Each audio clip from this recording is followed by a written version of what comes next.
এই যে চোখ দুটো আল্লাহ আমাদেরকে দান করেছেন, আপনি যখন ওইসব বাজে ছবি দেখেন, এই চোখগুলোর অপব্যবহার করবেন, কিভাবে একই চোখ দুটো আল্লাহর জন্য অশ্রু ছড়াবে? একই চোখ দুটো দিয়ে কি এটা করা সম্ভব? এই যে জিহ্বা আল্লাহ আপনাকে দিয়েছেন, এর মাধ্যমে আপনি আল্লাহর কথাগুলো তেলাওয়াত করতে পারেন, অথচ আপনি আপনার সারাদিন অতিবাহিত করেন গালিগালাজ আর মন্দ কথা বলে। এই হাত দুটো আপনি আল্লাহর সামনে তুলেন এবং রাখেন, যাতে আপনি আল্লাহর সামনে দাঁড়াতে পারেন। এই একই হাতগুলো আপনি ব্যবহার করেন অভদ্র অঙ্গভঙ্গি করতে বা অন্যায় কাজ করতে। এই একই হাত। আমরা কিভাবে আমাদের নিজেদের ব্যাপারে সচেতন হব? আল্লাহ বলছেন, ওয়ালা তাকুনু কাল্লাযীনা নাসুল্লাহা ফাআনসাহুম আনফুসাহুম।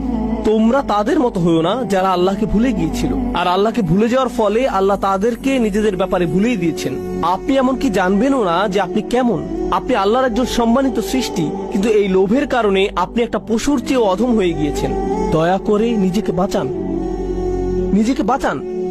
আমি